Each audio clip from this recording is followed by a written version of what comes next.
Tara, tikman natin ang Bougainvillea tea with ginger. Ayan, napakasarap guys and more health benefits nito sa atin. Hello guys, good morning! Nagbabalik ang inyong lingkod, Jomar Belunya Channel, ang Ilocano vlogger ng Isabela. To this video guys, isi-share ko sa inyo ang panibagong video natin. Another tips, another health benefits ang ating isi-share for today. So ito guys ay ang ating Bougainvillea tea with ginger and honey. So ayan guys, bago ko i-present ang ating gagawing tea, etro, pasok!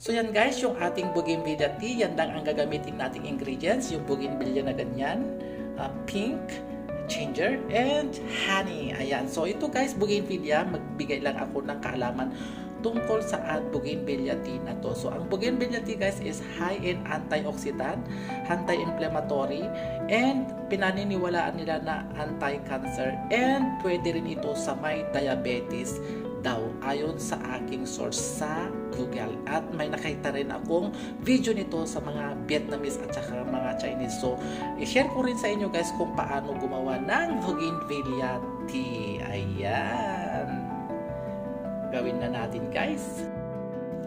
So yan guys, start na tayo. Habang nagpapakulo tayo ng water guys, 1 glass and a half itong pinapainit natin. So habang nagpapainit tayo ng water, lilinisan natin itong ating Bougainvillea. So, konting kaalaman lang guys.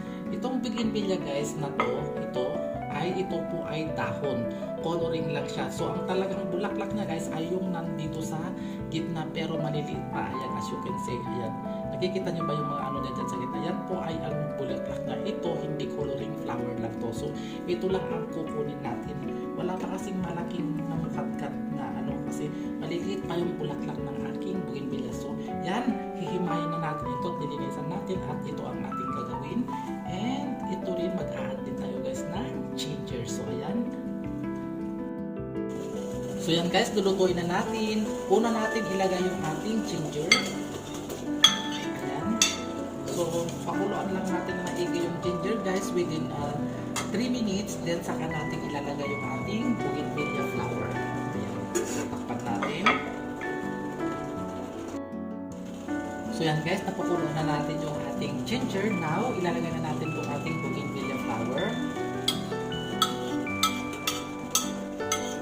Ayan, then pakuloyin natin. Then hintayin natin ulit, pakuluan natin ulit ng within 6 minutes itong ating Bougainvillea flower para makuha natin yung eksaktong extract at saka yung extract din ng ating ginger. So itong ano guys, maganda talaga ito, maganda rin sa mga sore throat. Ayan, kasi may halo siyang ginger. So maganda ito guys, and ito rin maganda ito talaga kasi mayroon din tayong honey bean sa ilalagay dyan para maganda yung hapon na ating inumin Bougainvillea tea with ginger. Ayan. So yan guys, nakuha na natin yung 6 minute na pinangluto ko dito. Nakuha na natin yung aroma ng ating Bougainvillea. Ayan, as you can see, pink na yung ating tea na ginawa. Ayan, so ayan, sasalain na natin guys. So yan na guys, yung ating Bougainvillea tea, sasalain natin. As you can see, gagamit tayo ng sala para hindi mapapasama yung ating bulaklak at saka yung ating ginger. Ayan. Ayan, so ayan.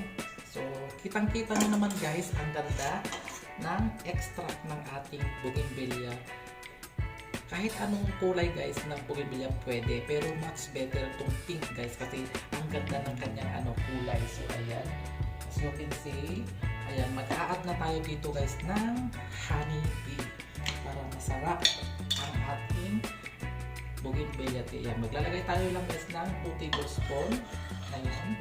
Para, depende sa inyo guys kung ano yung prefer ninyo tamis. Ayan. So, ayan. Dalawa sa akin. Ayan. Then, ano natin guys? Haluin natin maigi para yung ating honey ay mabix na igi sa ating bougainvillea tea. Ayan. So, ayan. Pag nakita nyo na-dissolve na guys, so, ilalagay nyo na sa inyong glass. Ayan. So, haluin natin maigi para ma-mix sa ating extract ng ating bougainvillea. Ayan. So, ayan. So, na-mix na natin guys. Wala pa dito. Kuha na tayo ng natin, glass natin at ilalagay na natin.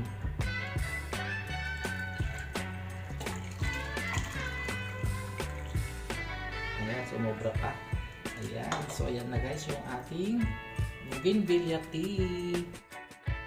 So, yan na guys, yung ating bougainvillea tea na nagawa. Ayan. So, napakaganda guys. Maganda sa ating lalamunan. So, ayan guys, gayahin nyo kung gusto nyong gawin ito. Napakadali lang, napakaganda ang kanyang itsura. Natural lang yan guys, gawa ng ating bougainvillea pink. So, hanggang dito na lang itong ating tutorial sa paggawa ng bougainvillea tea.